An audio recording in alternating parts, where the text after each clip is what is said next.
Good morning, friends. I'm recording this on Monday, May 13th. This episode is going to be live on Monday, May 20th. And today is actually going to be the first day of Soft Body Summer. I'm talking about it a week in advance. So thank you to everyone who hopefully has joined and signed up, because as of the time I'm recording this, registration has just opened. So we'll see what happens. But like I said, when I put it out there, if only one person signs up, it will be worth it. This work is something, truthfully, that literally we all need to do, but a lot of us don't fully realize that, don't want to take the time, are scared, are nervous, still believe that a diet is the way to fix it. And sometimes we just need time to kind of figure that out for ourselves. I'm not here to put you on a timeline. I think we will all get there eventually. So if you're here and you're doing the work with me, because I am doing it alongside you for sure, thank you.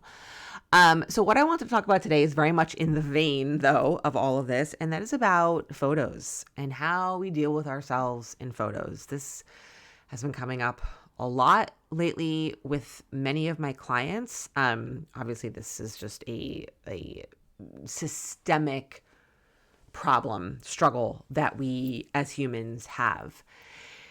And I want to talk about it, and I want to talk about it in the context, what I usually try to do, not always, but of giving you some skills, some ways to respond and deal with it, not just to commiserate and say, yeah, me too, which, yes, me too. Like, I see myself in photos and I'm not happy all the time.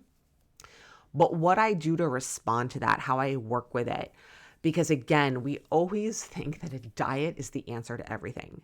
Any discomfort, any dislike, any unease we have with what we look like or how we feel in our body, immediately the solution is a diet. I need to eat less. I need to cut out food. I need to work out more.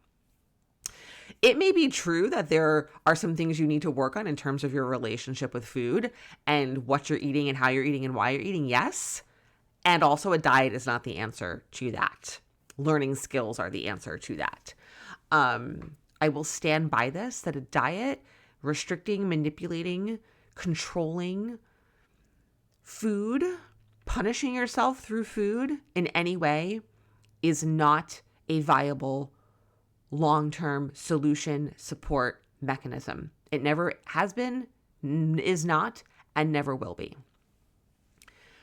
So here's what I want to talk about today. And I talked about this on social media a little bit at this point. It'll be like a couple of weeks ago, where I show a lot. I show my pictures and videos of myself constantly. And if you think that I love how I look in all those photos and videos, like, you've got another think coming. It just don't. Like, I'm a human. And so the objective with this is not to get you to like how you look in every picture. It's to help you be able to look at that picture objectively with less emotion and not let it change your behavior, not let it change your action, not let it dominate and control your every thought. It's so that you can keep living and functioning and not being obsessed with how you looked in that photo and the actions that you take as a result of that obsession. So I wanted to start off by talking about what a photo is and what a photo isn't, right? We live in the age of selfies and iPhone photos. My family has not owned a camera in many, many years, and I know many families are the same. And I would say that this is true even for when we did have cameras. It was just much less frequent and much less prevalent because we had to, obviously, back in the day, develop pictures, shotgun doubles, anyone? So you didn't see the outcome of that photo for weeks, sometimes even more if you forgot about a roll of film, right? And then in the age of when we had digital cameras and you could look on that little tiny screen, that definitely shifted things. But because it was still on a camera that got put away, it's not in the same way as with an iPhone where your photos are at your fingertips constantly. And it's a big screen, relatively speaking, compared to like what a digital camera screen was, which was like 2 inches by 2 inches. And you're constantly looking at photos and posting photos. And we literally live in a generation of like photos are such a huge part of our life. And the volume of photos and the frequency of photos that we take and have and hold on to is literally changing so much about our lives that we don't even realize. And so any photo is heavily, completely influenced by lighting, by angles, by composition, by perspective, by dimension. I mean, this is what professional photographers do, and they learn how to manipulate in a good way and sometimes in a negative way all of these variables. So who are we, people casually taking photos on our phones, to think that we, oh God, these fireworks, to think that we can control all of that in a way that suits us? We can't. So much can be manipulated and controlled with a photo. You know that, though the angle at which you hold your phone to take a picture of yourself can make you look drastically different. I need to do another post on this soon. I've done it before. Not to mention then filters and lenses and lighting and editing and all of these things that can be done to photos. So when you see a photo of someone, you don't actually know what, if anything, has been done to it, which is a little bit of like a separate conversation. I really want to talk about when we see ourselves in photos, something that we've taken of us or that a friend or a family member has taken of us, and immediately we're like, let me see the photo. Let me see it. You can't post that. Don't post that. You can't post that. You have to delete that. You have to delete that, right? How often do those words come out of your mouth? And you look at the photo and you're like, oh my God, I look disgusting. Look at my thighs. I look so fat. I'm gross. I have to go on a diet. Like, we just talk about how disgusting we look very often in front of our kids. Okay. Like, just think about that. But a photo, getting back to like objectively, like what a photo is and what a photo isn't, we are 3D bodies moving through a 3D environment, right? We are not flat. But a photo is a flat representation. So it is taking a 3D object and flattening it. That's what it is. So right off the bat, it's very hard to capture, especially without the skill. None of us have the skills in taking photos. The movement and the existence of a 3D object image in a 2D plane. There's so much that happens, technologically speaking, to manipulate that, to make that happen. And again, we can manipulate, and what we look like is manipulated by lighting, by angles, by positioning, by perspective, by dimension, by lenses. Camera lenses play a huge role in this. And so my point in bringing this up is that we have to get objective. We have to get clinical about what a photo is and a photo isn't. And knowing that, just even take away, just bring that down to like the lens on the camera. Like the lens on the front of the iPhone, which is a lot what we do selfies with, versus the lenses on the back are very different. If you take a picture of a selfie with an iPhone looking at you from the front, like the selfie way, and then you stay in that exact same position, turn the camera around and have someone take the picture of you using the actual lenses, the photo will look very different. Because of the angle at which you're holding the camera out in front of you, because of the lens on that camera, because of the lighting. Like, so all this to say that a photo can take reality and manipulate it in whatever way we want. It can manipulate things to look different meaning objectively different meaning good different meaning bad different, which is all opinion. And again, that becomes subjective, but different than reality. I hear so many people say, I see myself in the mirror and then I see a photo of myself and there's a total disconnect between what I thought I saw in the mirror and what I see in that photo.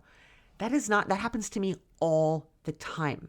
I look at myself in the mirror, even as I'm taking the photo, because a lot of the photos I take are not selfies. They are a reflection of me in the mirror. But as soon as I put a camera lens on that, it manipulates it, like physically. And by physically, I mean the science of physics, which is kind of what like photography is. Physically manipulates it. So that what I see in the mirror, and then I take the photo of myself in the mirror, it does not look the same because it's shrinking it or it's enlarging it. It's changing the angle. It's changing the perspective. All these things are happening. So what you see in the mirror, like we can look down at ourselves and look at parts of ourselves. We can never see our own face unless we look in the mirror, which is like kind of a total like mind fuck if you ask me. And we can't see our back. And again, when we look down at ourselves, it's a different perspective than when we look in the mirror at different angles. Like there are times where I will look down at my belly and be like, oh my God, my stomach looks huge right now. And then like for social media, I will take pictures of my body and share it to show what I experience, to show what I feel, to show body diversity and representation. So I'll take a picture of myself in that angle, like of my stomach, and then I'll look at the picture and be like, wow, that's different than what I see when I look down at myself. Well, of course it is, because it's a different angle. When you look at something from a different angle, it's going to look different, which is normal. But yet when it comes to our bodies, that goes out the window when we totally forget that that is normal. So one of my number one pieces of advice to give you in terms of practicing a skill is to remember that a photo is a manipulation and an incomplete representation of reality. And you're going to have to remind yourself of that. You're going to have to talk yourself through that. When you look in the mirror and you are happy or feel good about what you see, you have to practice taking that at face value and prepare yourself that a photo may not reflect back what you see in the mirror. It doesn't mean that what you saw in the mirror was false. It doesn't mean that you have body dysmorphia. It doesn't mean that what you didn't see was real, or that you tricked yourself, or that you are out of touch with reality.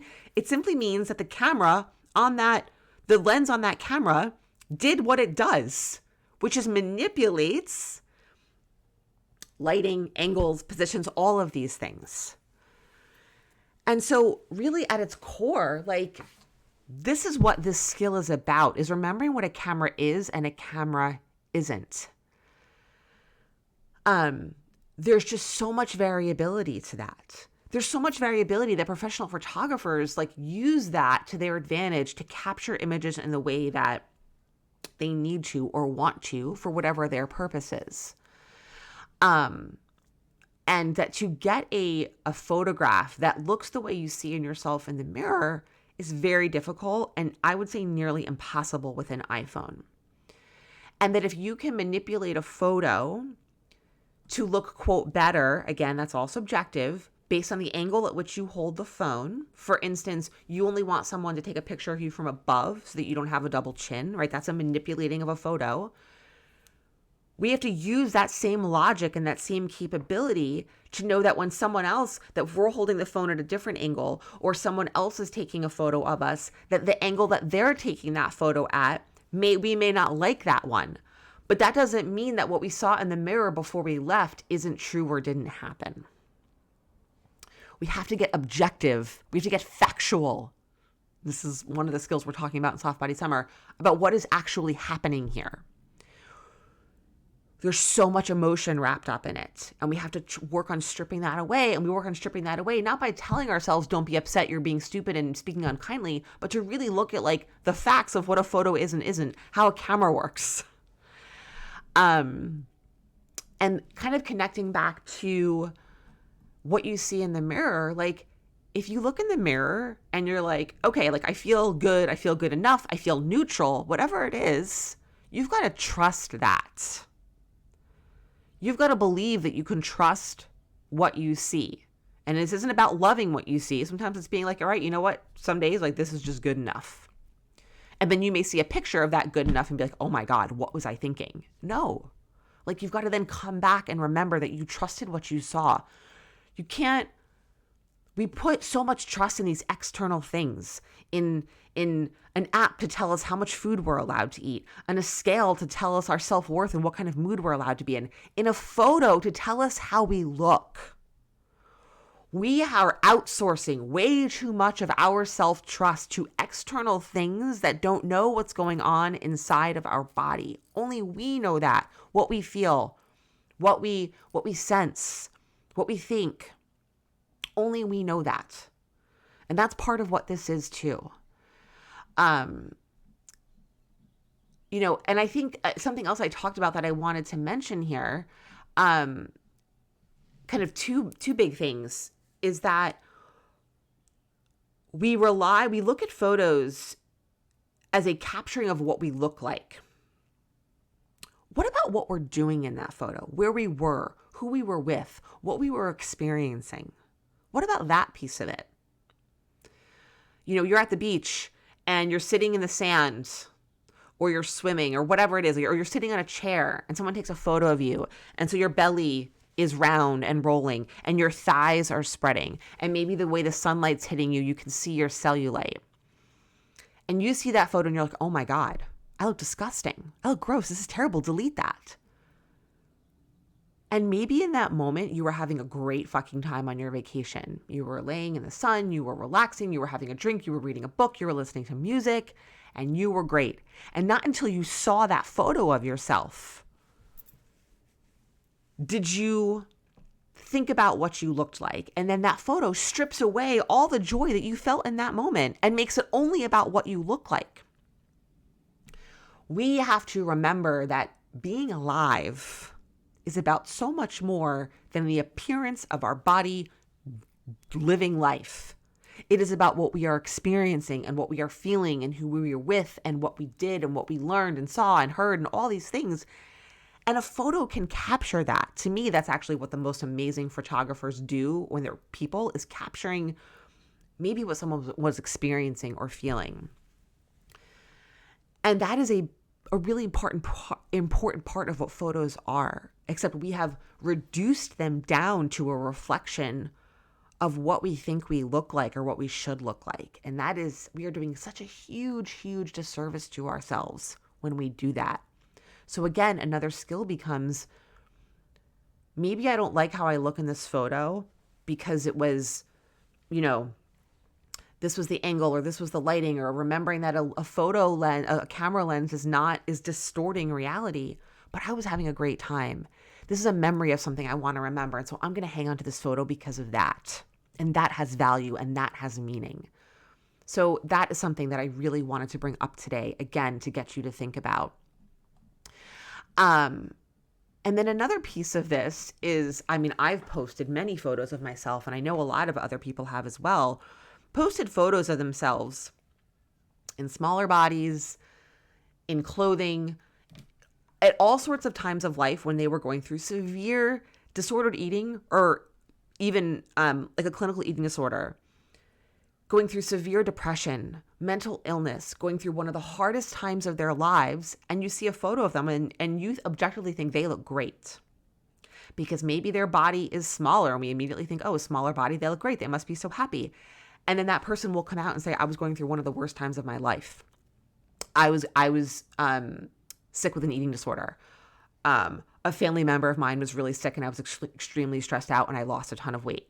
I have photos of myself after I did isogenics, one of the extreme diets that I've done. And I look happy, and I knew I was wearing clothes that I hadn't worn in a long time. And people were complimenting me left and right because I had lost like 15 pounds in a month. And I was miserable inside because I was so terrified of what was going to happen when I wasn't drinking those shakes anymore. And people think I look great on the outside and I look happy and I'm smiling, but on the inside, I was a disaster. So a photo often, very often, rarely captures that. So if someone can look aesthetically a certain way, or smile, or have their hair done, or put on makeup and look great on the outside, does that automatically mean they're happy and feel good on the inside? Fuck no. That goes back to the same assumption we make that when someone loses weight and is in a smaller body, that they're automatically a happier person. No. Because people at every size and every shape, from a size 2, women who are in size 2 bodies, still complain about themselves, still are unhappy, still don't like how they look. So why do we think that that's the answer? Right? Why do we think that's the answer? That's a little bit of like a side topic I'm going off on. But if we can look at a photo of someone who looks a certain way, but we know factually, we find out is feeling a totally different way inside, then why can't the reverse be true? Meaning, we see a photo of ourselves in which we don't like how we look because we see cellulite, we see rolls, we see fat, we see things that we have been taught to believe are bad, wrong, unattractive, ugly, a problem. But we're having a great time. We're with people we love. We were dancing. We were at a wedding. We were at a party. We were at the beach. We were on a fucking amazing family vacation. A trip we'd been waiting to take for years. Why can't we see that experience happening?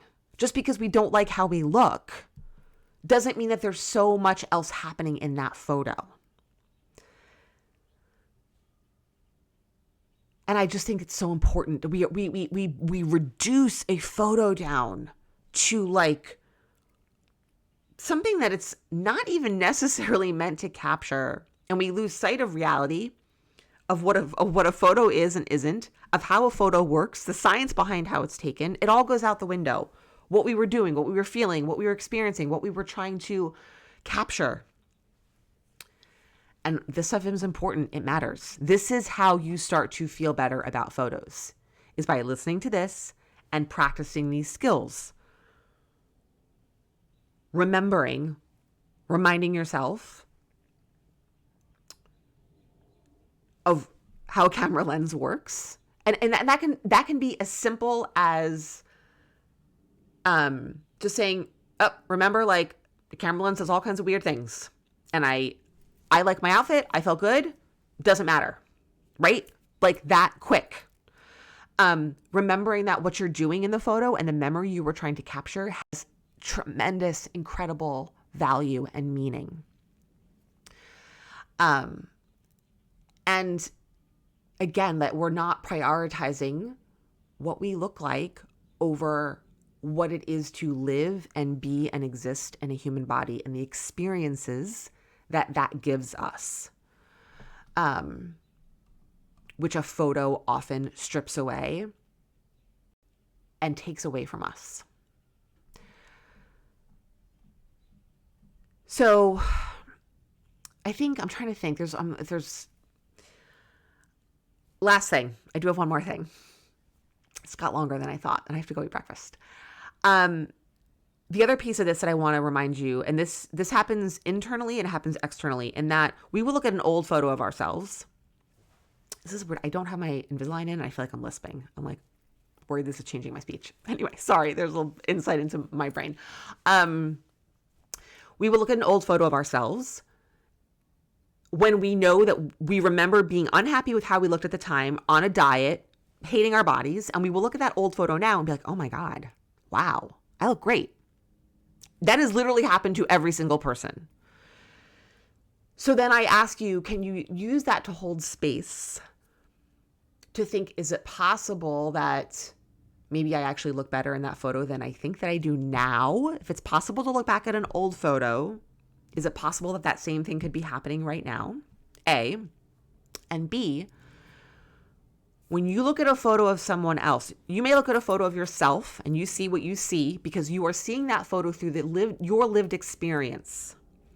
Someone else looks at a photo of you and is like, oh my God, you look great. What are you talking about? Because they're seeing it through their lived experience, which is a reminder that we objectively see the same thing. Blue is blue, black is black, white is white, orange is orange.